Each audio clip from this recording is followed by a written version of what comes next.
안녕하십니까. 황태순TV의 황태순입니다. 9월 28일 토요일 오후 2시의 녹화방송입니다. 오늘 12시 조금 지나서 한동훈 대표는 부산 금정을 향해서 몸을 실었습니다. 금정을 향한 KTX에 몸을 실었습니다. 한동훈 대표 어제는 인천 강화 군을 가다 돌았습니다.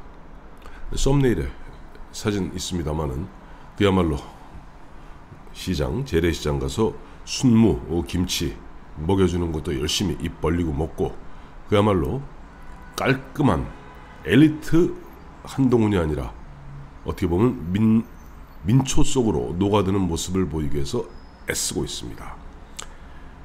그런 가운데 사실 어제, 그제 양일 동안 후보 등록이 되었고 부산 금정 같은 경우는 3명의 후보로 압축되었습니다. 국민의힘에는 윤일현 후보가 등록을 했고 민주당에는 김경지 후보, 다음에 조국혁신당에는 류재성 후보가 각각 등록을 했습니다. 민주당과 조국혁신당 아직까지 후보 단일화 문제 갖고 팽팽하게 지금 신경전을 벌이고 있습니다만은 후보 단일화 충분히 가능합니다. 그건 뒤집어 이야기하면은 경우에 따라서는 지금 부산 금정도 국민의힘에게는 위태로울 수 있다는 것을 이야기하고 있는 것이죠. 그러다 보니까 지금 한동훈 대표 어제 강화에 이어서 오늘 부산에 내려가는 겁니다. 마침 부산에 보면은 조경태 의원이 있습니다. 어느덧 육선 의원입니다. 나이는 얼마 안 됐습니다만은 육선 의원이고 정말 선거에는 귀재입니다. 조경태 육선 의원이 최근 이런 얘기를 했습니다. 현재의 어떻게 보면 국민의힘과 윤석열 대통령의 지지율 이런 것 등등으로 보았을 때 플러스 보궐선거, 재보궐선거는 아무래도 총선거와 달리 투표율이 낮을 수밖에 없습니다. 즉 이른바 충성도가 강한 표들이 투표장까지 가서 투표하게 되는 그런 경우인데 최근에 지금 보면 PK, 부산 경남 지역의 여론의 흐름으로 봤을 때 이대로라면 위험할 수 있다라고 경고음을 울리고 있습니다. 참고로 조경태 의원 같은 경우는 흔한 이야기로 친한으로 분류되는 즉 한동훈 대표하고 굉장히 가까운 사이입니다. 한동훈 대표에게는 어떻게 보면 멘토 같은 역할도 하고 있고 지금도 한동훈 체제 하에서 격체해소위원회인가요? 그 위원장 맡아서 조경태 의원 나름대로 한동훈 대표를 위해서 애를 많이 쓰고 있는 조경태 의원의 이와 같은 이야기다 보니까 그냥 허투루 들리지는 않습니다. 그래서 최근에 있었던 그러니까 4월 10일 22대 총선의 금정의 흐름을 갖다 한번 살펴봤습니다. 금정은 이제 유권자가 이제 19만 2,113명인데 이번 4.10 총선 같은 경우는 그 중에서 13만 1,316명이 투표에 응했습니다. 그 중에서 국민의힘 배종원 의원, 현재는 의원이죠. 배종원 후보가 56.62%를 얻었고요. 민주당의 박인영 후보가 무려 43.37%를 얻었습니다. 결코 만만한 데가 아닙니다. 그러니까 예를 들어서 금정구 구민 전체가 그중에 70% 가까운 사람들이 투표에 응한다면은 국민의힘이 그래도 조금 마음을 놓을 수 있겠습니다만은 재보궐선거이다 보니까 아무래도 투표율이 아마 과반 50%가 안 될 겁니다. 40을 조금 넘을 정도일 겁니다. 그런 가운데 자칫하면은 만에 하나라도 민주당 김경지 후보와 조국혁신당 류재성 후보가 후보 단일화한다면 지금 그쪽 이야기가 서로 간에 팽팽합니다. 신경전이. 그러니까 지금 민주당 쪽에서는 일단 류재성이 무조건 양보해라. 김경지로 후보 단일화하자 하는 입장이고 조국혁신당 쪽에서는 무슨 소리냐. 역시 부산하면은 우리 조국 대표님의 흔한 얘기로 나와버린데 뭔가 객관적 조건을 갖고 여론조사라든 뭐하든 해갖고 후보를 갖다가 후보 단일화 해야 되지 않겠는가. 후보 단일화 기회는 아직 있다. 사전투표 전에 또 투표용지 인쇄 전에 후보 단일화하면 된다. 아직 후보 단일화의 불씨는 남아있죠.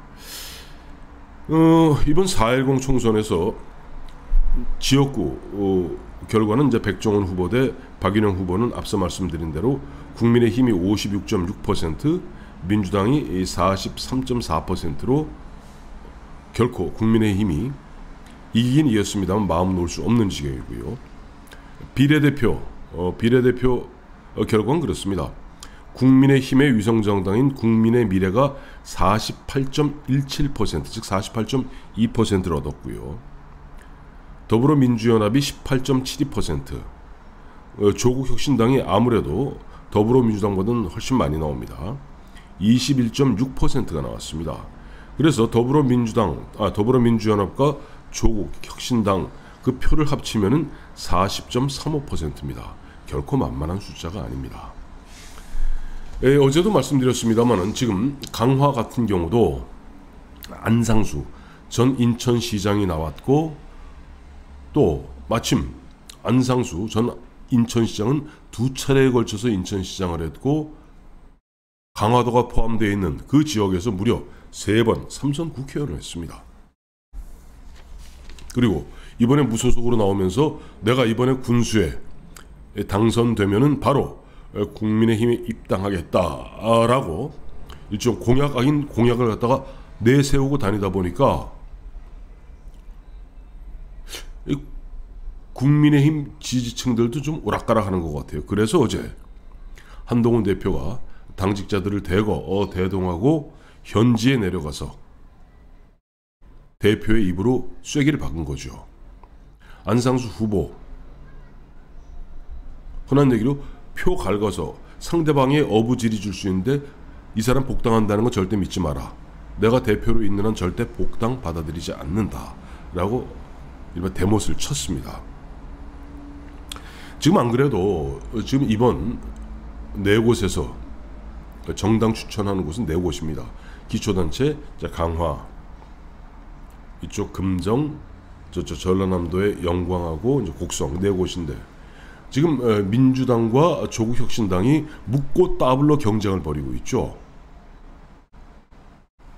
뭐 현재는 이제 어떻게 보면 호남 쪽에 이제 어느 정도 국한돼서 그쪽에서 이야기가 많이 나오는 이야기입니다만은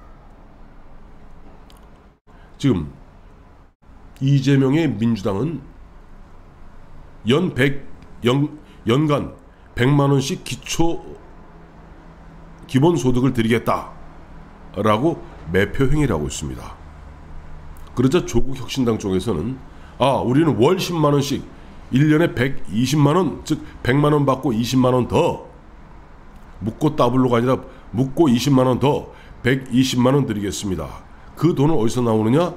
한수원, 영광 같은 경우는 그 이제 한수원이 있지 않습니까? 그 발전소가 거기서 보면 이제 지역 원전이 있는 곳은 어디나 연간 몇 천억씩 그 군에다가 지원금을 갖다가 주고 있습니다. 제가 아는 울진도 그렇고 저쪽 뭐 고리도 마찬가지입니다.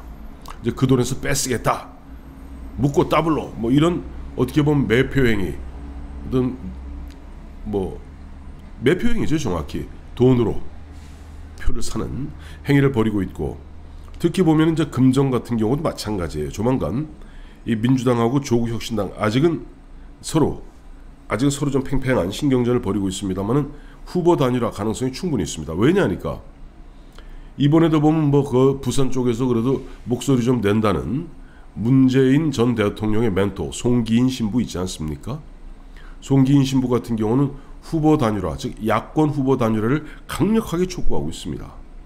이런 가운데 이제 그들 이른바 좌파, 진보 좌파의 이른바 그 어른들이란 장로라는 사람들이 나서갖고 어떠한 형태로든지 민주당과 조국혁신당 양쪽에 압력을 가할 가능성이 계속 높아지고 있고, 그런 가운데 후보 단일화가 되게 될 가능성도 제법 높습니다.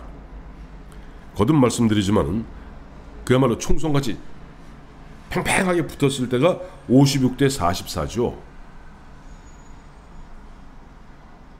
보궐선거는 투표율, 관심도가 확 떨어지고 투표율이 확 낮아집니다. 그런 가운데 막판에 뭔가 뭐 후보단의 퍼포먼스하고 그다음에 뭐 기본소득 때리고 뭐 때리고 이렇게 되었을 경우는 자칫 의외의 결과 그 가능성 전혀 배제할 수 없습니다. 사실 한동훈 대표로 봐서도 대표 취임 이후에 처음 치르는 선거입니다. 인천 강화도 마찬가지고 부산 금정도 마찬가지고 뭐 액면가로는 상당히 유리한 것만은 사실입니다만은 재보궐선거의 특성상 또 요즘 이 조경태 육선 의원 이야기대로 현재같이 대통령의 지지율과 국민의힘 지지율이 거의 바닥에서 벌벌벌 기고 있는 이런 흐름 속에서